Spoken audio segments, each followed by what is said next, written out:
SC ಸಮುದಾಯದಲ್ಲಿ ಮೀಸಲಾತಿ ಲೆಕ್ಕಾಚಾರ. ಸಿಎಂ ಖರ್ಗೆ ಅಂಗಳದಲ್ಲಿ ಎಡ ಬಲ ಫೈಟ್. ನಾಳೆ ಸಂಪುಟ ಸಭೆ, ಜಟಾಪಟಿ ಗ್ಯಾರಂಟಿನ. ಇದು ಚದುರಂಗದ ಮೊದಲ ಸ್ಟೋರಿ, ಎಡ ಬಲ ಫೈಟ್.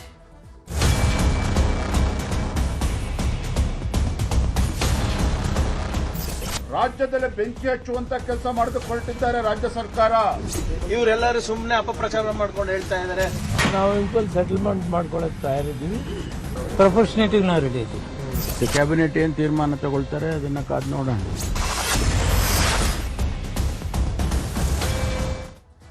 ಒಂದು ಕಡೆ ಎಸ್ಸಿ ಬಲ ಸಮುದಾಯ, ಮತ್ತೊಂದು ಕಡೆ ಎಸ್ಸಿ ಎಡ ಸಮುದಾಯ. ಮೀಸಲಾತಿಗಾಗಿ ಪರಿಶಿಷ್ಟರಲ್ಲೇ ಶುರುವಾಗಿದೆ ಅತಿದೊಡ್ಡ ಜಗಳ. ಎಸ್ಸಿ ಎಡಗೈ ಮತ್ತು ಬಲಗೈ ಸಮುದಾಯಗಳ ಪೈಪೋಟಿ ಶುರುವಾಗಿದೆ. ಒಂದು ಕಡೆ ಒಳ ಮೀಸಲಾತಿ ಘೋಷಣೆ ಆಗಲೇಬೇಕು ಅನ್ನುವಂತ ಪಟ್ಟು, ಮತ್ತೊಂದು ಕಡೆ ಆಸ್ ಇಟ್ ಈಸ್ ಈಗಿರುವಂತಹ ರೀತಿಯಲ್ಲಿ ಅದನ್ನ ಮುಂದುವರಿಸಿ ಅನ್ನುವಂತಹ ವಾದಗಳಾಗ್ತಾ ಇದೆ, ಪ್ರತಿವಾದಗಳು ನಡೀತಾ ಇದೆ. ಈ ವಿಚಾರ ಈಗ ಖರ್ಗೆ ಅಂಗಳಕ್ಕೆ ಬಂದು ನಿಂತ್ಕೊಂಡಿದೆ. ಖರ್ಗೆ ಅಂಗಳಕ್ಕೆ ಚೆಂಡು ಬಂದಿದೆ. ಸಿಎಂಗೆ ಈ ಮೂಲಕವಾಗಿ ಮತ್ತೊಂದು ಅಗ್ನಿ ಪರೀಕ್ಷೆ ಎದುರಾದಂಗೆ ಕಾಣಿಸ್ತಾ ಇದೆ. ಸೊ ಇದರಲ್ಲಿ ಸಿಎಂ ಗೆಲ್ತಾರ ಈ ಅಗ್ನಿ ಪರೀಕ್ಷೆಯಲ್ಲಿ? ಒಳ ಮೀಸಲಾತಿ ವಿಚಾರ ಏನಿದೆ, ಇದು ಬಹಳ ದಿನಗಳಿಂದಲೂ ಕೂಡ ನೆನೆಗುದಿಯಲ್ಲಿ ಇರುವಂಥದ್ದು. ಆದರೆ ಈಗ ಉದ್ಯೋಗ ನೇಮಕಾತಿಯ ವಿಚಾರಕ್ಕೆ ಸಂಬಂಧಪಟ್ಟಂಗೆ ಮತ್ತೆ ಮುನ್ನೆಲೆಗೆ ಬಂದಿದೆ. ರಾಜ್ಯ ಕಾಂಗ್ರೆಸ್ ಸರ್ಕಾರದಲ್ಲಿ ಒಳ ಮೀಸಲಾತಿ ಕಗ್ಗಂಟು ಬಿಗಿ ಆಗ್ತಾ ಹೋಗ್ತಾ ಇದೆ. ಮಲ್ಲಿಕಾರ್ಜುನ ಖರ್ಗೆ ಅವರನ್ನ ಭೇಟಿಯಾದ ನಂತರದಲ್ಲಿ ಪರಮೇಶ್ವರ್ ಅವರ ಮನೆಯಲ್ಲಿ, ಬಲ ಸಮುದಾಯದ ನಾಯಕರು ಅವರ ಮನೆಯಲ್ಲಿ ಸಭೆ ನಡೆಸಲಾಗಿದೆ. ನಾಳೆಯ ಸಂಪುಟ ಸಭೆಯಲ್ಲಿ ಈ ವಿಚಾರಕ್ಕೆ ಸಂಬಂಧಪಟ್ಟಂಗೆ ಏನನ್ನ ಹೇಳಬೇಕು, ನಮ್ಮ ವಾದ ಏನಾಗಿರಬೇಕು ಅನ್ನುವಂಥದ್ದರ ಬಗ್ಗೆ ಚರ್ಚೆಯನ್ನು ಮಾಡಲಾಗಿದೆ. ಸೊ ಹಾಗಾದ್ರೆ ಈ ಫೈಟ್ ಹೇಗೆ ನಡೀತಾ ಇದೆ ಅನ್ನುವಂತಹ ಕಂಪ್ಲೀಟ್ ಡೀಟೇಲ್ಸ್ ಅನ್ನ ನೋಡ್ತಾ ಹೋಗೋಣ. ಹೇಗಿದೆ, ಯಾರ ವಾದ ಹೇಗೆ ನಡೀತಾ ಇದೆ ಅನ್ನುವಂತಹ ಡೀಟೇಲ್ಸ್ಗಳಿದು. ಎಡ ಬಲ ಫೈಟ್ ಹೇಗೆ ನಡೀತಾ ಇದೆ ಅಂತ. ಸೊ 50% ಮೀಸಲಾತಿ ಅಡಿಯಲ್ಲಿ ನೇಮಕಾತಿ ಆಡಳಿತ ಪಕ್ಷದಲ್ಲೇ ಪೈಪೋಟಿ ಶುರುವಾಗಿದೆ. ಯಾವಾಗ ಧಾರವಾಡದಲ್ಲಿ ಅತಿ ದೊಡ್ಡ ಪ್ರತಿಭಟನೆ ನಡೀತೋ ಉದ್ಯೋಗಾಕಾಂಕ್ಷಿಗಳಿಂದ, ಸೊ ಅಲ್ಲಿಂದ ಶುರುವಾಗಿರುವಂತದ್ದು ಒಳ ಮೀಸಲಾತಿ ವಿಚಾರ ಮತ್ತೆ ಮುನ್ನೆಲೆಗೆ ಬಂದಿದೆ. ಇದಕ್ಕೆ ಗವರ್ನರ್ ಅಂಕಿತ ಕೂಡ ಹಾಕಿದ್ರೂ ಕೂಡ, ಆದ್ರೆ ಒಂದಿಷ್ಟು ಕಾನೂನಾತ್ಮಕವಾದಂತಹ ತೊಡಕುಗಳು ಇರೋದ್ರಿಂದ ಈಗ ರಾಜ್ಯ ಕಾಂಗ್ರೆಸ್ನಲ್ಲೇ ಜಟಾಪಟಿ ಗಲಾಟೆ ಶುರುವಾಗಿದೆ. ನಿನ್ನೆ ಸಿಎಂ ಭೇಟಿಯಾಗಿದ್ರು ಎಸ್ಸಿ ಎಡಗೈ ಶಾಸಕರ ಟೀಮೇ ಸಿಎಂ ಸಿದ್ದರಾಮಯ್ಯನವರನ್ನ ಭೇಟಿಯಾಗಿ ಈ ಕುರಿತಂತೆ ಚರ್ಚೆಯನ್ನ ನಡೆಸಲಾಗಿದೆ. ಒಳ ಮೀಸಲಾತಿ ವಿಚಾರಕ್ಕೆ ಸಂಬಂಧಪಟ್ಟಂಗೆ ನಿನ್ನೆ ಸಿಎಂ ಸಿದ್ದರಾಮಯ್ಯನವರ ಸರ್ಕಾರಿ ನಿವಾಸದಲ್ಲಿ ಚರ್ಚೆಯನ್ನ ಮಾಡಲಾಗಿದೆ. ಈ ಒಂದು ವಿಚಾರವನ್ನ ಮುಂದಿಟ್ಟುಕೊಂಡು ಎಸ್ಸಿ ಎಡಗೈ ಶಾಸಕರ ಟೀಮ್ ಹೋಗಿದ್ದು, ಇದೀಗ ಎಐಸಿಸಿ ಅಂಗಳವನ್ನ ತಲುಪಿದೆ. ಒಳ ಮೀಸಲಾತಿಯ ಗೊಂದಲ ಇದು ಕೇವಲ ರಾಜ್ಯಕ್ಕೆ ಸೀಮಿತವಾಗಿ ನಿಂತುಕೊಂಡಿಲ್ಲ, ಕೇಂದ್ರಕ್ಕೂ ಕೂಡ ಮುಟ್ಟಿರುವಂತದ್ದು. ಅಂದ್ರೆ ಕಾಂಗ್ರೆಸ್ನ ಹೈಕಮಾಂಡ್ ಅಂಗಳಕ್ಕೆ ಹೋಗಿ ನಿಂತುಕೊಂಡಿದೆ. ಸೊ ಈ ಬಗ್ಗೆ ಒಂದು ಇತ್ಯರ್ಥ ಆಗಲೇಬೇಕು ಅನ್ನುವಂತ ಅರ್ಥದಲ್ಲಿ ಖರ್ಗೆ ಮನೆಯಲ್ಲಿ ಎಡಗೈ ಬಲಗೈ ಸಮುದಾಯದ ಶಾಸಕರು ಕೂಡ ಮೀಟಿಂಗ್ ನಡೆಸಿದ್ದಾರೆ. ಎರಡೂ ಕಡೆಗಳಲ್ಲೂ ಕೂಡ ಈ ಬಗ್ಗೆ ಪ್ರಮುಖವಾದಂತಹ ಚರ್ಚೆಗಳಾಗಿದೆ. ಬಲಗೈ ಸಮುದಾಯದ ಪ್ರಮುಖ ನಾಯಕರು, ಎಸ್ಸಿ ಎಡಗೈ ಸಮುದಾಯದ ಪ್ರಮುಖ ನಾಯಕರು ಎಲ್ಲರೂ ಸೇರಿ ಚರ್ಚೆಯನ್ನು ನಡೆಸಿದ್ದಾರೆ. ನಾಳೆಯ ಕ್ಯಾಬಿನೆಟ್ನಲ್ಲಿ ನಡೆಯುವ ಒಳ ಮೀಸಲಾತಿ ಕುರಿತ ಚರ್ಚೆ ನಡೆದಿದೆ. ಅಂದ್ರೆ ಅವರವರ ಆಂಗಲ್ ಯಾವ ರೀತಿಯಾಗಿರಬೇಕು ಅನ್ನುವಂತಹ ರೀತಿಯಲ್ಲಿ ಚರ್ಚೆಯನ್ನು ನಡೆಸಲಾಗಿದೆ. ನಾಳೆ ಸಚಿವ ಸಂಪುಟ ಸಭೆಯಲ್ಲಿ ಈ ಬಗ್ಗೆ ಒಂದು ಪ್ರಮುಖವಾದಂತಹ ನಿರ್ಧಾರವನ್ನ ತೆಗೆದುಕೊಳ್ಳುವಂತಹ ಭರವಸೆಯನ್ನ ಸಿಎಂ ಕೊಟ್ಟಿದ್ದಾರೆ. ಸೊ ಹಾಗಾಗಿ ಚರ್ಚೆಯನ್ನ ಇವತ್ತು ನಡೆಸಲಾಗಿದೆ. ನಾಳೆ ಕ್ಯಾಬಿನೆಟ್ನಲ್ಲಿ ಏನ್ ಮಾಡಬಹುದು, ಯಾವ ರೀತಿಯಾಗಿ ನಾವು ವಾದ ಮಂಡಿಸಬಹುದು, ನಮ್ಮ ಆಂಗಲ್ ಏನಾಗಿರಬೇಕು ಅಂತ ಸುದೀರ್ಘ ಸಮಯಗಳ ಕಾಲ ಎರಡೂ ಕಡೆ ಶಾಸಕರಿಂದಲೂ ಕೂಡ ಮನವರಿಕೆ ಆಗಿದೆ ಸಿಎಂ ಸಿದ್ದರಾಮಯ್ಯನವರಿಗೆ. ಅಂದ್ರೆ ಜಾಸ್ತಿ ಮಾಡಿದ್ರೆ ಏನಾಗುತ್ತೆ, ಮಾಡೋಕೆ ತೊಡಕುಗಳು ಇರೋದೇನು, ಇರುವಂತಹ ಒಳ ಮೀಸಲಾತಿಯನ್ನ ವರ್ಗೀಕರಣ ಮಾಡಿ, ಅಂದ್ರೆ ಅದನ್ನು ಒಡೆದು ಹಾಕಿದ್ರೆ ಏನಾಗುತ್ತೆ, ಈ ರೀತಿಯಾದಂತಹ ಇತ್ಯಾದಿ ಚರ್ಚೆಗಳು ನಡೆದಿದೆ. ಸೊ ಮೀಸಲಾತಿ ಗೊಂದಲ, ಸಮುದಾಯದ ಬೇಡಿಕೆಗಳ ಬಗ್ಗೆ ಮನವರಿಕೆ ಮಾಡಿಕೊಡಲಾಗಿದೆ. ಎಷ್ಟೆಷ್ಟು ಜನಸಂಖ್ಯೆ ಇದೆ, ಸೊ ಎಡಗೈ ಒಳ ಮೀಸಲಾತಿ ಇರುವಂಥದ್ದು, ಬಲಗೈ ಸಮುದಾಯದ ಮೀಸಲಾತಿ ಎಷ್ಟಿದೆ, ಅದನ್ನ ಒಡೆದು ಹಾಕಿದ್ರೆ ಆ ಸಮುದಾಯಗಳಿಗೆ ಇರುವಂತಹ ಬೇಡಿಕೆಗಳು ಎಷ್ಟರ ಮಟ್ಟಿಗೆ ಪರ್ಸೆಂಟೇಜ್ ಲೆಕ್ಕದಲ್ಲಿ ಕೊಡಬೇಕಾಗುತ್ತೆ. ಈ ಎಲ್ಲ ಚರ್ಚೆಗಳನ್ನು ಕೂಡ ನಡೆಸಲಾಗಿದೆ. ಸಮುದಾಯದ ವಿಚಾರಗಳನ್ನು ಕೂಡ ಮುಂದಿಟ್ಕೊಂಡು ಸಿಎಂ ಸಿದ್ದರಾಮಯ್ಯನವರಿಗೆ ಸಲಹೆ ಸೂಚನೆ ನೀಡುವಂತೆ ಮನವಿಯನ್ನ ಮಾಡಲಾಗಿದೆ. ಸೊ ಇದಕ್ಕೆ ಯಾರೆಲ್ಲ ಈಗ ಬಿಗಿಪಟ್ಟನ್ನ ಹಿಡಿದುಕೊಂಡು ಕುಳಿತಿದ್ದಾರೆ ಎಡಗೈ ಮತ್ತು ಬಲಗೈ ಸಮುದಾಯಗಳಲ್ಲಿ ಪ್ರಮುಖ ನಾಯಕರು, ಸೊ ಈ ಬಗ್ಗೆ ಅವರಿಗೊಂದು ಕ್ಲಾರಿಟಿಯನ್ನ ಸಿಎಂ ಅವರೇ ಕೊಡಬೇಕು ಅನ್ನುವಂತಹ ಮನವಿಯನ್ನ, ಬೇಡಿಕೆಯನ್ನ ಇಡಲಾಗಿದೆ. ಸೊ ಬಲಗೈ ಬಲ ಏನು, ಬಲಗೈ ಸಮುದಾಯದ ಪ್ರಮುಖ ನಾಯಕರು ಯಾರ್ಯಾರು? ಡಾಕ್ಟರ್ ಜಿ ಪರಮೇಶ್ವರ್ ಅವರು ಮತ್ತು ಡಾಕ್ಟರ್ HC ಮಹದೇವಪ್ಪನವರು ಬಲಗೈ ಸಮುದಾಯದ ಪ್ರಮುಖ ನಾಯಕರಾಗಿದ್ರೆ, ಮತ್ತೊಂದು ಕಡೆ ಎಡಗೈ ಸಮುದಾಯದ ಪ್ರಮುಖ ನಾಯಕರುಗಳು KH ಮುನಿಯಪ್ಪ, RB ತಿಮ್ಮಾಪುರ ಮತ್ತು H Anjaneya, BN Chandrappa. So ಈ ರೀತಿಯಾಗಿ ನಿಯೋಗಗಳು ರೆಡಿ ಆಗಿಬಿಟ್ಟಿದ್ದಾವೆ. ಒಳ ಮೀಸಲಾತಿ ವಿಚಾರಕ್ಕೆ ಸಂಬಂಧಪಟ್ಟಂಗೆ ಅವರವರ ಸಮುದಾಯವಾರು ಅವರವರ ವಾದ ಮಂಡನೆ ಆಗ್ತಾ ಇದೆ. ಸೊ ಎಲ್ಲ ನಾಯಕರ ಬಳಗ ಟೀಮ್ ಏನಿದೆ, ಸಿಎಂ ಸಿದ್ದರಾಮಯ್ಯನವರನ್ನ ಭೇಟಿಯಾಗಿ ಬಹಳಷ್ಟು ಮಹತ್ವವಾದಂತಹ ವಿಚಾರಗಳನ್ನ ಒಳ ಮೀಸಲಾತಿ ವಿಚಾರಕ್ಕೆ ಸಂಬಂಧಪಟ್ಟಂಗೆ ಚರ್ಚೆಯನ್ನ ನಡೆಸಿದ್ದಾರೆ. ಸೊ ಇದು ಬಲಾಬಲ, ಎಡಗೈ ಸಮುದಾಯದ ನಾಯಕರುಗಳ ಬಲ ಇದು, ಬಲಗೈ ಸಮುದಾಯದ ನಾಯಕರುಗಳ ಬಲ ಇದು. ಸೊ ಇವರು ತಮ್ಮ ತಮ್ಮ ಸಮುದಾಯವಾರು ತಮ್ಮ ವಾದವನ್ನ ಸಿಎಂ ಮುಂದಿಟ್ಟಿದ್ದಾರೆ. HC ಮಹದೇವಪ್ಪನವರು ಈ ವಿಚಾರಕ್ಕೆ ಸಂಬಂಧಪಟ್ಟಂಗೆ ಮೊನ್ನೆ ಮಾತನಾಡಿದ್ರು. ಇನ್ನು ನಿನ್ನೆ KH ಮುನಿಯಪ್ಪನವರು ಮಾತನಾಡಿರುವಂತಹ ವಿಚಾರಕ್ಕೆ ಸಂಬಂಧಪಟ್ಟಂಗೆ, ಅಂದ್ರೆ ಸಿಎಂ ಅವರನ್ನ ಭೇಟಿ ಆದ್ಮೇಲೆ ಅವರು ಕೊಟ್ಟಂತಹ ಹೇಳಿಕೆ ಇದೆಲ್ಲ, ಅದು ಸಹಜವಾಗಿ ಗೊಂದಲಕ್ಕೆ ಕೂಡ ಕಾರಣ ಆಗಿತ್ತು. ಸೊ ಅದು ಹೇಗೆ ಮಾಡೋಕ್ ಸಾಧ್ಯ? ನನಗೆ ಆಶ್ಚರ್ಯ ಆಗ್ತಾ ಇದೆ. ಒಳ ಮೀಸಲಾತಿಯನ್ನ ಡಿಕ್ಲೇರ್ ಮಾಡ್ದೇನೆ ನೀವು ಯಾವ ರೀತಿಯಾಗಿ ಉದ್ಯೋಗಾಕಾಂಕ್ಷಿಗಳಿಗೆ ಭರವಸೆಯನ್ನ ಕೊಟ್ಬಿಟ್ರಿ, ನೇಮಕಾತಿಯನ್ನ ಪ್ರೊಸೆಸ್ ಹೇಗೆ ನಡೀತಾ ಇದೆ, ಅದಕ್ಕೆ ಮುಂದಾಗಿರೋದು ನನಗೆ ಬಹಳಷ್ಟು ಆಶ್ಚರ್ಯ ತಂದ್ಬಿಟ್ಟಿದೆ ಅಂತ ಹೇಳಿದ್ರು ಮುನಿಯಪ್ಪನವರು. ಸೊ ಇದಕ್ಕೆ ಖರ್ಗೆ ಸಂಧಾನ ಸೂತ್ರ ಯಾವ ರೀತಿಯಾಗಿರಬಹುದು, ಎಲ್ಲರೂ ಒಟ್ಟಿಗೆ ಕೂತು ಚರ್ಚೆ ಮಾಡಿ ಅನ್ನುವಂತಹ ತಿಳಿ ಹೇಳಿದ್ದಾರೆ, ಬುದ್ಧಿ ಮಾತನ್ನ ಹೇಳ್ತಾ ಇದ್ದಾರೆ ಅವರವರ ನಾಯಕರುಗಳಿಗೆ. ಮಲ್ಲಿಕಾರ್ಜುನ ಖರ್ಗೆ ಅವರು ಒಮ್ಮತದ ನಿರ್ಧಾರ ಕೈಗೊಳ್ಳಿ, ಸೊ ಕಿತ್ತಾಡೋದು ಬೇಡ, ಎಲ್ಲವೂ ಸಹಜವಾಗಿ ಪ್ರಕ್ರಿಯೆಯಲ್ಲಿ ಮುಗಿದು ಹೋಗ್ಲಿ, ಕಿತ್ತಾಡೋದು ಬೇಡ, ಒಮ್ಮತದ ನಿರ್ಧಾರ ಬರಲಿ, ಚರ್ಚೆ ಮಾಡಿ ಅಂತ ಹೇಳಿದ್ದಾರೆ. ಯಾರಿಗೂ ಅನ್ಯಾಯ ಆಗೋದು ಬೇಡ, ಅವರವರ ಸಮುದಾಯದ ಪರವಾಗಿ ಅವರೊಬ್ಬರು ವಕಾಲತ್ತನ್ನು ಮಾಡ್ತಾ ಇದ್ದಾರೆ, ಎಡಗೈ ಸಮುದಾಯ ಮತ್ತು ಬಲಗೈ ಸಮುದಾಯದ ಪ್ರಮುಖ ನಾಯಕರುಗಳು.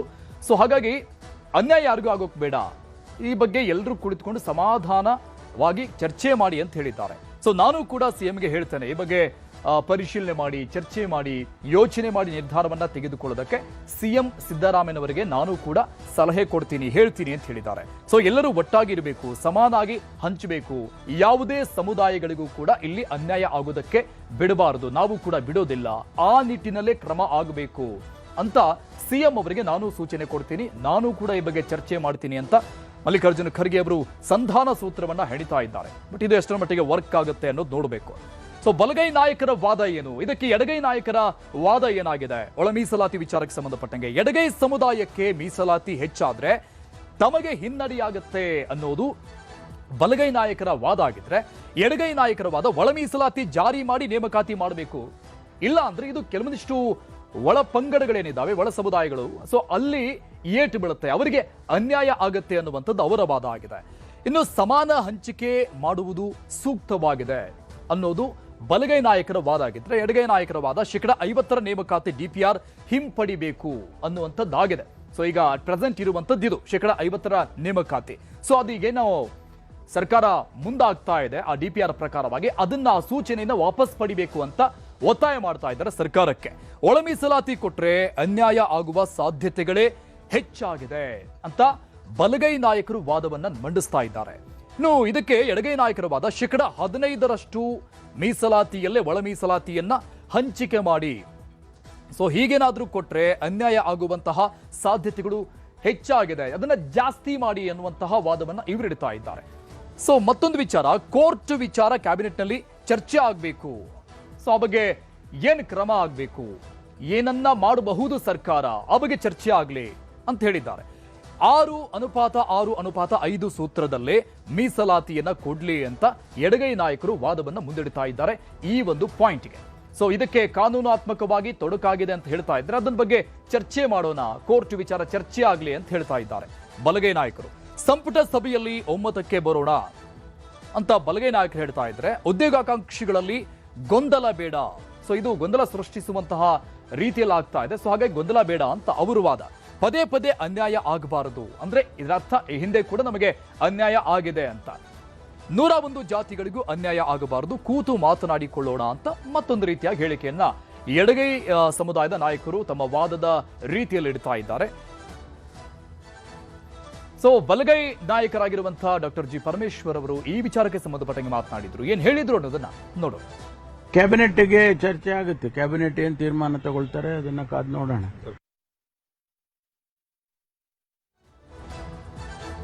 ಖರ್ಗೆಜಿಯವರು ಈ ವಿಷಯ ಎಲ್ಲ ಒಟ್ಟಿಗೆ ಸೇರಿ ಅಮಿಕಬಲ್ ಆಗಿ ಸೆಟಲ್ಮೆಂಟ್ ಮಾಡ್ಕೊಳ್ಳಿ, ಯಾರಿಗೂ ಅನ್ಯಾಯ ಆಗೋದು ಬೇಡ ಅನ್ನೋ ಮಾತನ್ನು ಹೇಳಿದ್ದಾರೆ. ನಾನು ಕೂಡ ಹೇಳ್ತೀನಿ ಅಂತೇಳಿ ಹೇಳಿದ್ದಾರೆ. ಅವ್ರದ್ರಲ್ಲಿ ಏನೂ ಅಭ್ಯಂತರ ಇಲ್ಲ. ಎಲ್ಲರೂ ಒಟ್ಟಿಗೆ ಇರಬೇಕು, ಸಮವಾಗಿ ಹಂಚ್ಕೊಳ್ಬೇಕು, ಅಮಿಕಬಲ್ ಆಗಿ ಸೆಟಲ್ಮೆಂಟು ಮಾಡ್ಕೋಬೇಕು ಅನ್ನೋ ಮಾತನ್ನು ಹೇಳಿದ್ದಾರೆ. ಅದಕ್ಕೆ ನಾವು ಕೂಡ ಸಮ್ಮತಿ ಕೊಟ್ಟಿದ್ದೀವಿ. ನಾವು ಇಂಕ್ವಲ್ ಸೆಟಲ್ಮೆಂಟ್ ಮಾಡ್ಕೊಳ್ಳೋಕೆ ತಯಾರಿದ್ದೀವಿ. 101 ಜಾತಿಯಲ್ಲಿ ಯಾವುದಕ್ಕೂ ಅನ್ಯಾಯ ಆಗಬಾರ್ದು ಅನ್ನೋ ವಾದದಲ್ಲೇ ನಾನು ಮೊದಲು ನಿಂತಿದ್ದೀನಿ. ನಾವೆಲ್ಲ ಅದರಲ್ಲೇ ಇದ್ದೀವಿ. ಪ್ರಪೋರ್ಷನೇಟಿಗೆ ನಾವು ರೆಡಿ ಇದ್ದೀವಿ. ಈಗ ಅಬ್ಜೆಕ್ಷನ್ ಏನು ಸರ್? No objection. ಈಗ ಖರ್ಗೆ ಅವ್ರ ಭೇಟಿ ಬಳಿಕ ಗೊಂದಲ ಬಗೆಹರಿತೈತೆ ಅನ್ನೋ ವಿಶ್ವಾಸ ಇದೆಯಾ ಅಂತ? ನಮ್ಮ ನಾಯಕರಿಗೆ ನಾವು ವಿಷಯಗಳನ್ನು ತಿಳಿಸಬೇಕಾದದ್ದು ನಮ್ಮ ಕರ್ತವ್ಯ. ನಾಯಕರಿಗೆ ತಿಳಿಸಿದ್ದೀವಿ. ನಾವು ಅದನ್ನೆಲ್ಲದನ್ನು ಮಾತನಾಡ್ತೀನಿ ಅಂತ ಹೇಳಿದ್ದಾರೆ. ತೊಂದರೆ ಇಲ್ಲ. ಸೊ ಇದು ನಾಯಕರ ವಾದ ಆದ್ರೆ, ಮತ್ತೊಂದು ಕಡೆ ಈ ಮೀಸಲಾತಿಯ ಮಹಾಯುದ್ಧ ಶುರುವಾಗಿದ್ದು ಎಲ್ಲಿಂದ ಅನ್ನೋ ಡೀಟೇಲ್ಸ್ ಅನ್ನ ನೋಡ್ತಾ ಹೋಗೋಣ.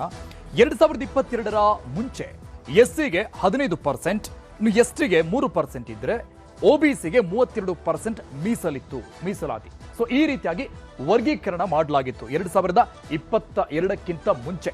ಸೊ ಆಗ ಇದ್ದಂತಹ ಮೀಸಲಾತಿಯ ಸ್ಟ್ರಕ್ಚರ್ ಇದು. ಸೊ ಬಿಜೆಪಿ ಕಾಲದಲ್ಲಿ ಇದೇನಾಯ್ತು, ಎಸ್ಸಿ ಮೀಸಲನ್ನ 17% ಮತ್ತು ಎಸ್ಟಿ ಮೀಸಲನ್ನ 7%ಗೆ ಹೆಚ್ಚಳ ಮಾಡುತ್ತೆ. ಬಿಜೆಪಿ ಸರ್ಕಾರದ ಅವಧಿಯಲ್ಲಿ ಆಗಿರುವಂತಹ ಸ್ಟ್ರಕ್ಚರ್ ಇದು.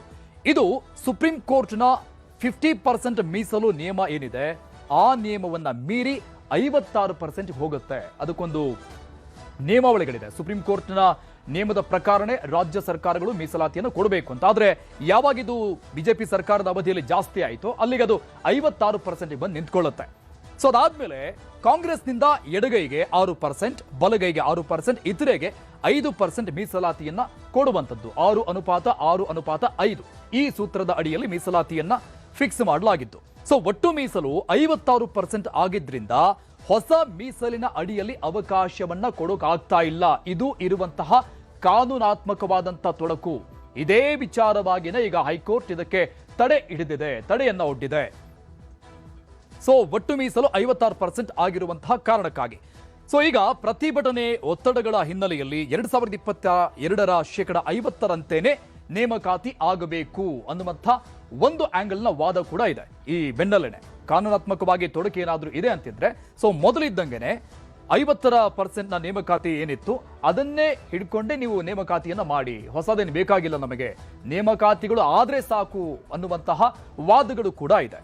ಸೊ ಈ ರೀತಿಯಾಗಿ ಕಾನೂನಾತ್ಮಕವಾದಂತಹ ಜಟಾಪಟಿಗಳು ನಡೀತಾ ಇದೆ. ಒಳ ಮೀಸಲಾತಿ ವಿಚಾರಕ್ಕೆ ಸಂಬಂಧಪಟ್ಟಂಗೆ 2022ಕ್ಕಿಂತ ಮೊದಲಿಗಿದ್ದಂತಹ ಮೀಸಲಾತಿಯ ಸ್ಟ್ರಕ್ಚರ್, ಆ ಪ್ರಮಾಣಗಳು, ಪರ್ಸೆಂಟೇಜ್ಗಳು ಯಾವ ರೀತಿಯಾಗಿತ್ತು, ಅದಾದ್ಮೇಲೆ ಬಿಜೆಪಿ ಸರ್ಕಾರದ ಅವಧಿಯಲ್ಲಿ ಅದನ್ನ ಜಾಸ್ತಿ ಮಾಡಿರುವಂತದ್ದು, ಕಾಂಗ್ರೆಸ್ ಸರ್ಕಾರ ಬಂದ ಮೇಲೆ 6:6:5 ಅಡಿಯಲ್ಲಿ ಮತ್ತೆ ಅದನ್ನ ಸ್ಟ್ರಕ್ಚರ್ ಅನ್ನ ಮಾಡಿರುವಂತದ್ದು. ಸೊ ಅದು 56%ಗೆ ಯಾವಾಗ ರೀಚ್ ಆಯಿತು ಸೊ ಅಲ್ಲಿಗೆ ಕಾನೂನಾತ್ಮಕವಾದಂಥ ತೊಡಕುಗಳು ಸ್ಟಾರ್ಟ್ ಆಗೋದಕ್ಕೆ ರಾಜ್ಯದಲ್ಲಿ ಶುರುವಾಯಿತು. ಸೊ ಅವಾಗಿನಿಂದ ಈ ನೇಮಕಾತಿಗಳಿಗೆ ಹೊಡೆತ ಬೀಳ್ತಾ ಇರುವಂಥದ್ದು.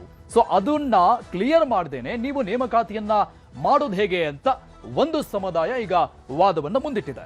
ಸೊ ಬಿಜೆಪಿ ಈ ವಿಚಾರಕ್ಕೆ ಸಂಬಂಧಪಟ್ಟಂಗೆ ಸಹಜವಾಗಿ ಮೀಸಲಾತಿ, ಒಳ ಮೀಸಲಾತಿ ಅನ್ನುವಂಥ ವಿಚಾರ ಜೇನುಗೂಡ ಆದಂಥ ರೀತಿಯಲ್ಲಿ ಆಗ್ಬಿಟ್ಟಿದೆ. ಇದು ಸಹಜವಾಗಿ ವಿಪಕ್ಷಗಳಿಗೆ ಆಹಾರ ಆಗಿದೆ. ಸೊ ಇದಕ್ಕೆ ಬಿಜೆಪಿ ಆರೋಪ ಏನು, ಮೀಸಲಾತಿ ಗೊಂದಲದಿಂದ ಆತಂಕ ಮೂಡ್ತಾ ಇದೆ, ನಮಗೆ ಅನ್ಯಾಯ ಆಗುವಂತ ರೀತಿಯಲ್ಲಿ.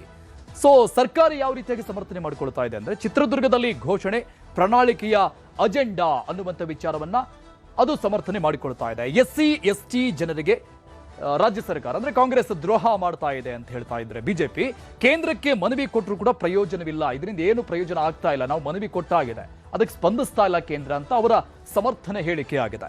ಸೊ ಅಹಿಂದ ಅಲೆಮಾರಿಗಳಿಗೆ ಇದರಿಂದ ಅನ್ಯಾಯ ಆಗ್ತಾ ಇದೆ. ಕೇವಲ ಎಸ್ಸಿ ಎಸ್ಟಿ ಜನಾಂಗಕ್ಕೆ ಅಷ್ಟೇ ಅಲ್ಲ, ಅಹಿಂದ ಅಲೆಮಾರಿಗಳಿಗೆ ಇದರಿಂದ ಅನ್ಯಾಯ ಆಗ್ತಾ ಇದೆ. ನಿರಂತರವಾಗಿ ಜಾತಿ ಸಮೀಕ್ಷೆ ಮಾಡಿ 6:6:5 ವಿಂಗಡಣೆ ಮಾಡಿದ್ದು ನಾವು, ಯಾರಿಗೂ ಅನ್ಯಾಯ ಆಗದಂತಹ ರೀತಿಯಲ್ಲಿ. ಸೊ ಇದರಿಂದ ಅನ್ಯಾಯ ಆಗ್ತಾ ಇಲ್ಲ ಅಂತ ಅವರ ವಾದ ಆಗಿದೆ. ಸೊ ಕೋರ್ಟ್ ನೆಪ, ಇಚ್ಛಾಶಕ್ತಿ ಕೊರತೆ ಎದ್ದು ಕಾಣ್ತಾ ಇದೆ ಸರ್ಕಾರದಲ್ಲಿ. ಸೊ ಸುಮ್ಮನೆ ನೀವು ಹೇಳ್ತಾ ಇದ್ದೀರಿ ಕೋರ್ಟ್ ಅಲ್ಲಿ ಇದು ಕೇಸ್ ನಡೀತಾ ಇದೆ, ಸ್ಟೇ ಇದೆ, ಕೋರ್ಟ್ ತಡೆ ಒಡ್ಡಿದೆ ಅಂತ, ಆದ್ರೆ ನಿಮಗೆ ಅದನ್ನ ಕ್ಲಿಯರ್ ಮಾಡ್ಕೊಳ್ಬೇಕು ಅನ್ನುವಂಥ ಇಚ್ಛಾಶಕ್ತಿ ಇಲ್ಲ ಅಂತ ಬಿಜೆಪಿ ವಾದ ಆಗಿದ್ರೆ, ಸಾಮಾಜಿಕ ನ್ಯಾಯಕ್ಕಾಗಿ ಇದು ವಿಳಂಬ ಆಗ್ತಾ ಇದೆ. ಕೋರ್ಟಲ್ಲಿ ನಡೀತಾ ಇರಬಹುದು, ಆದರೆ ಯಾರಿಗೂ ಅನ್ಯಾಯ ಆಗದಂತಹ ರೀತಿಯಲ್ಲಿ ನಾವು ಕಾನೂನಾತ್ಮಕವಾಗಿ ಅದನ್ನ ಡಿಕ್ಲೇರ್ ಮಾಡಿಕೊಳ್ತಾ ಇದ್ದೀವಿ, ಅದಕ್ಕಾಗಿ ವಿಳಂಬ ಆಗ್ತಾ ಇದೆ ಅಂತ ಅವರ ಸಮರ್ಥನೆ. ರಾಜ್ಯವ್ಯಾಪಿ ಉಗ್ರ ಹೋರಾಟವನ್ನು ಮಾಡ್ತೀವಿ ಅಂತ ಬಿಜೆಪಿ ಹೇಳ್ತಾ ಇದೆ. ಎಲ್ಲರನ್ನೂ ವಿಶ್ವಾಸಕ್ಕೆ ತೆಗೆದುಕೊಂಡೇ ನಾವು ಮುಂದಿನ ನಿರ್ಧಾರಗಳನ್ನ ಪಡಿತೀವಿ ಮತ್ತು ಈಗಾಗಲೇ ಮಾಡಿರುವಂತಹ ನಿರ್ಧಾರಗಳು ಕೂಡ ಎಲ್ಲರನ್ನ ವಿಶ್ವಾಸಕ್ಕೆ ಪಡೆದುಕೊಂಡೇ ಮಾಡಿರುವಂತದ್ದು ಅನ್ನುವಂತಹ ಸಮರ್ಥನೆವಾದ ರಾಜ್ಯ ಸರ್ಕಾರದ್ದಾಗಿದೆ. ಸೊ ಈ ರೀತಿಯಾಗಿ ಬಿಜೆಪಿ ಮತ್ತು ಕಾಂಗ್ರೆಸ್ ನಾಯಕರ ಮಧ್ಯೆ ಒಳ ಮೀಸಲಾತಿ ವಿಚಾರ ಜಟಾಪಟಿಗೆ ಕಾರಣ ಆಗಿದೆ. ಸೊ ಈ ವಿಚಾರಕ್ಕೆ ಸಂಬಂಧಪಟ್ಟಂಗೆ ಪ್ರಮುಖ ನಾಯಕರುಗಳು ಮಾತನಾಡಿದ್ದಾರೆ, ನೋಡು.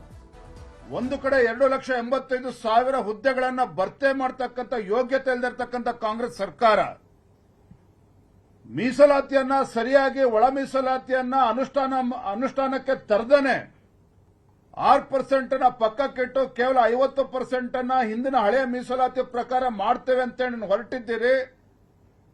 ರಾಜ್ಯದಲ್ಲಿ ಬೆಂಕಿ ಹಚ್ಚುವಂತ ಕೆಲಸ ಮಾಡೋದಕ್ಕೆ ಹೊರಟಿದ್ದಾರೆ ರಾಜ್ಯ ಸರ್ಕಾರ. ಈಗ ಯಾರು ಕೋರ್ಟಿಗೆ ಹೋದ್ರೆ ಅದ್ರಲ್ಲಿ ನಮ್ದೇನ್ ತಪ್ಪಿದೆ? ಈಗ ಎಲ್ಲರಿಗೂ ಕೋರ್ಟಿಗೆ ಹೋಗೋ ತಡೆಯೋ ಶಕ್ತಿ ಸರ್ಕಾರಕ್ಕೆ ಇದೆಯಾ, ಅಥವಾ ನಾವು ಮಾಡಬಹುದಾ? ಸ್ವಲ್ಪನ ಇದನ್ನ ಅರ್ಥ ಮಾಡ್ಕೊಂಡು ಸರ್ಕಾರದ ನಿಲುವು ಏನಿದೆ, ಸರ್ಕಾರದ ಪ್ರಯತ್ನಗಳೇನಿದೆ ಅದನ್ನ ಅವರು ತಿಳ್ಕೊಂಡ್ರೆ ನಿಜವಾಗ್ಲೂ ಎಲ್ಲರಿಗೂ ಒಳ್ಳೇದಾಗುತ್ತೆ.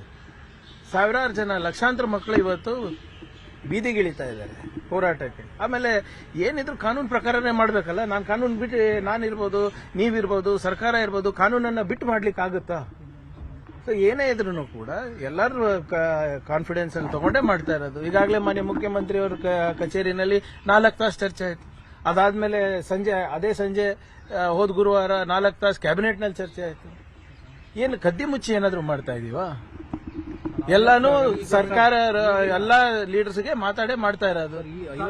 ಇಷ್ಟು ಗೊಂದಲ ಮಾಡಿ ಕುಂತಿರಲ್ಲ ಇವತ್ತು ನಾಳೆ ಮಕ್ಕಳೆಲ್ಲಾರು ಕೂಡ ಸಿಇಟಿ ಎಕ್ಸಾಮ್ ಬರ್ದಾರ, ನೀಟ್ ಎಕ್ಸಾಮ್ ಬರ್ದಾರ. ಪ್ರಮೋಷನ್ ಇವತ್ತು ಸರ್ಕಾರಿ ನೌಕರರಿಗೆ ಪ್ರಮೋಷನ್ ಕೊಡ್ಬೇಕು, ಸರ್ಕಾರಿ ನೌಕರರನ್ನ ಭರ್ತಿ ಮಾಡ್ಕೋಬೇಕು, ಎಜುಕೇಶನ್ ದಲ್ಲಿ ಅವ್ರಿಗೆ ಮೀಸಲಾತಿ ಕೊಡಬೇಕು, 7% 17% ಕೊಡಬೇಕು, ಪ್ರಮೋಷನ್ಸ್ ಕೊಡಬೇಕು. ಇವೆಲ್ಲ ಇದ್ದಂತ ಟೈಮಲ್ಲಿ ಯಾವ ರೀತಿಯಲ್ಲಿ ಸರಿಪಡಿಸ್ಕೊಂತೀರಿ? ಇಷ್ಟು ದೊಡ್ಡ ಗೊಂದಲ ಮಾಡಿ ಕುಂತಿದ್ದೀರಲ್ಲ ಇವತ್ತು ನೀವು.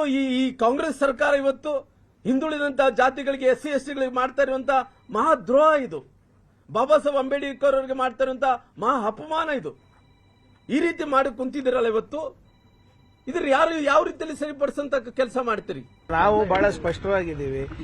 ಇವರೆಲ್ಲರೂ ಸುಮ್ಮನೆ ಅಪಪ್ರಚಾರ ಮಾಡ್ಕೊಂಡು ಹೇಳ್ತಾ ಇದ್ದಾರೆ ಏನೋ ಒಳ ಮೀಸಲಾತಿ ವಿರುದ್ಧ ಇದೀವಿ. ಹೇಗೆ ವಿರುದ್ಧ ಇದೀವಿ? ನಾವೇ ತಾನೇ ಕಾಯ್ದೆ ತಂದಿದ್ದು, ನಾವೇ ತಾನೇ ಕಾನೂನು ಮಾಡಿದ್ದು. ಬಿಜೆಪಿ ಸರ್ಕಾರ ಮಾಡಿತೇನ್ರಿ? ಬಿಜೆಪಿ ಸರ್ಕಾರ ಸದಾಶಿವ ಆಯೋಗ ತಿರಸ್ಕಾರ ಮಾಡ್ಕೊಂಡು ಕೂತಾಗ ಎಲ್ಲರೂ ಬಾಯಿ ಮುಚ್ಕೊಂಡು ಕೂತಿದ್ರು. ಅದಾದ್ಮೇಲೆ ಮಾಧುಸ್ವಾಮಿ ವರದಿ ಬಂತು, ಮಾಧುಸ್ವಾಮಿ ಸಮಿತಿ ರಚನೆ ಆಯ್ತು, ಅವ್ರ ವರದಿ ಬಂತು. ಅವಾಗೂ ಕೂಡ ಗೊಂದಲ ಆದಾಗ ಇವರೆಲ್ಲರೂ ಸುಮ್ಮನೆ ಇದ್ದು. ನಮ್ಮ ಸರ್ಕಾರ ಬಂದಾಗ ತಾನೇ ಇವೆಲ್ಲ ಆಗಿರೋದು, ಕಾಯ್ದೆ ಆಗಿರೋದು, ಮಾಡಿರೋದು. ಇದಕ್ಕಿಂತ ಹೆಚ್ಚು ಏನ್ ಮಾಡಬಹುದು? ಕಾನೂನಾತ್ಮಕವಾಗಿ, ಆಡಳಿತಾತ್ಮಕವಾಗಿ ಹೇಳಿದ್ರೆ ನಾವು ಮಾಡಬಹುದು. ಸುಮ್ಮನೆ ಕೂತ್ಕೊಂಡು ಇನ್ನ ಕಾನೂನಿನ ಗಂಟುಗಳು ಕಟ್ಕೊಂಡಿದ್ರೆ that is not administration. So ಈ ಒಳ ಮೀಸಲಾತಿ ವಿಚಾರ ಚಿಕ್ಕ ಪುಟ್ಟ ವಿಚಾರವಾಗಿ ಉಳಿದಿಲ್ಲ, ದೊಡ್ಡ ಸಮಸ್ಯೆಯಾಗಿ ಕಾಣಿಸಿಕೊಳ್ತಾ ಇದೆ. ಸಿಎಂ ಸಿದ್ದರಾಮಯ್ಯನವರ ಮುಂದೆ ಇರುವಂತಹ ಅತಿ ದೊಡ್ಡ ಸಮಸ್ಯೆ ಬಿಸಿ ತುಪ್ಪವಾಗಿದೆ, ಜೇನುಗೂಡ ರೀತಿಯಲ್ಲಿ ಆಗ್ಬಿಟ್ಟಿದೆ. ಸೊ ಇದಕ್ಕೆ ನಾಳೆ ಕ್ಯಾಬಿನೆಟ್ ಅಲ್ಲಿ ಏನ್ ಆನ್ಸರ್ ಸಿಗುತ್ತೆ ಅನ್ನುವಂತ ವಿಚಾರವನ್ನ ಕಾದ್ ನೋಡೋಣ. KPSC ರಿಸಲ್ಟ್ ನಲ್ಲೇ ಆಯ್ತಾ ಗೋಲ್ಮಾಲ್? ಒಂದೇ ಕೇಂದ್ರ, ಒಂದೇ ಸಾಲು, ಒಂದೇ ಫ್ಯಾಮಿಲಿ. KPSC ಕಳಂಕ ಮುಕ್ತ ಆಗೋದು ಯಾವಾಗ? ಇದು ಚದುರಂಗದ 2ನೇ ಸ್ಟೋರಿ. KPSCಯಲ್ಲಿ ಗೋಲ್ಮಾಲ್.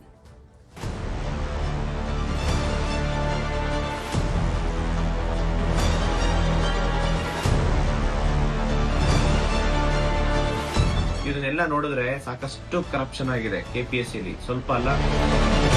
ಒಬ್ಬರನ್ನ ಅಟೆಂಡರ್ ಇಂದ ಹಿಡಿದು ಮೇಲ್ಗಡೆ ತನಕ ಎಲ್ಲರೂ ಏನಾದರೂ ಒಂದು ದುಡ್ಡು ಹೊಡಿಬೇಕು ಅನ್ನೋ ಅದರಲ್ಲೇ ಒಂದು ಸ್ಕೆಚ್.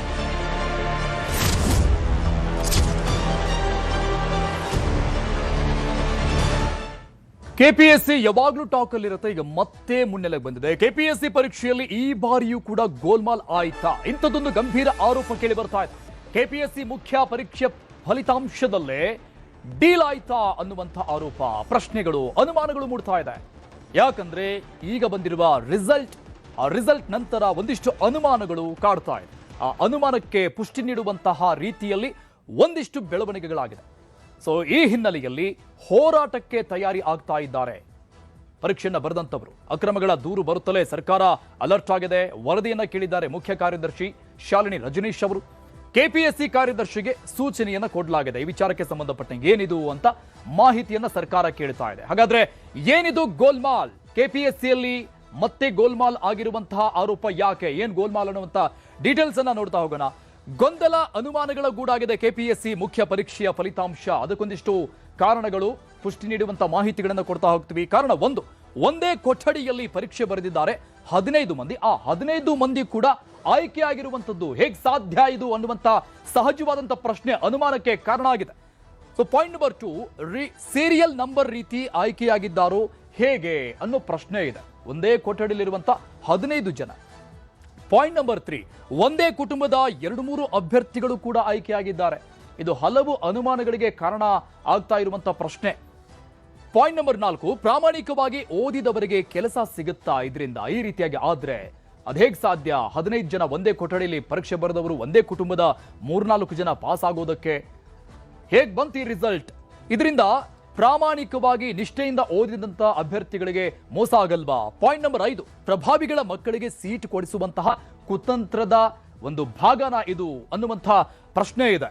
ಸೊ ಹಾಗಾಗಿ ಹಲವು ಅನುಮಾನಗಳಿಗೆ ಕಾರಣ ಆಗ್ತಾ ಇದೆ.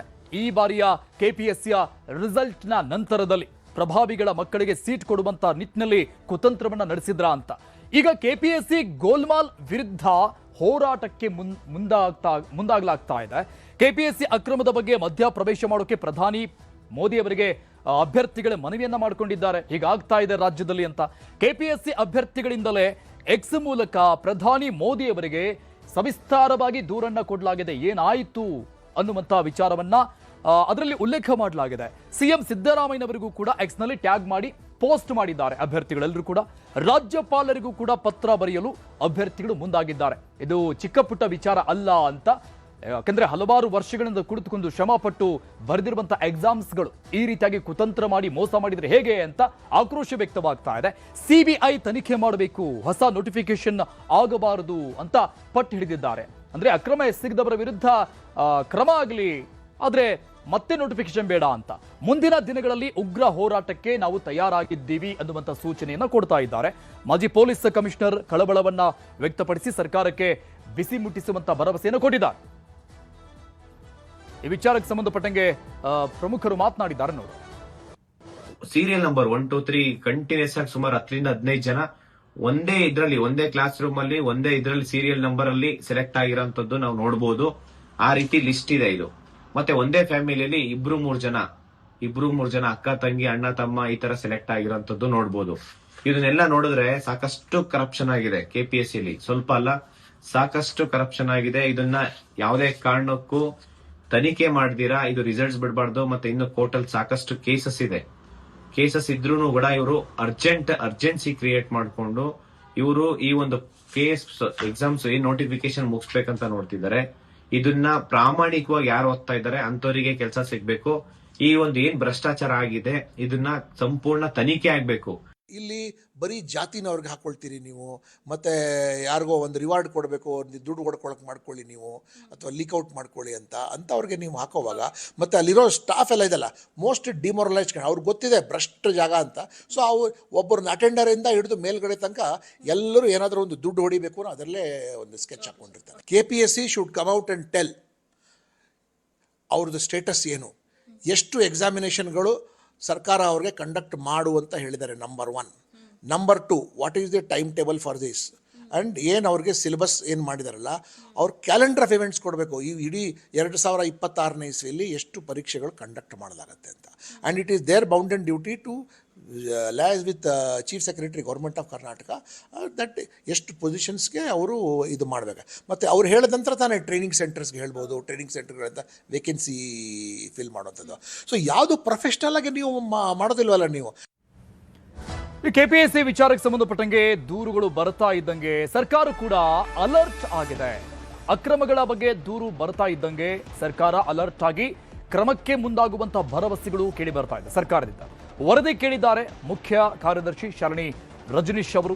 ಕೆಪಿಎಸ್ಸಿ ಕಾರ್ಯದರ್ಶಿಗೆ ಈ ಬಗ್ಗೆ ಸೂಚನೆಯನ್ನು ಕೊಟ್ಟಿದ್ದಾರೆ CS. ಸರ್ಕಾರದ ಮುಖ್ಯ ಕಾರ್ಯದರ್ಶಿ ಶಾಲಿನಿ ರಜನೀಶ್ ಅವರು ಅಕ್ರಮಗಳ ಬಗ್ಗೆ ದೂರು ಬರುತ್ತಲೇ ಸರ್ಕಾರ ಕೂಡ ಅಲರ್ಟ್ ಆಗಿ ಕ್ರಮಕ್ಕೆ ಮುಂದಾಗ್ತಾ ಇದೆ.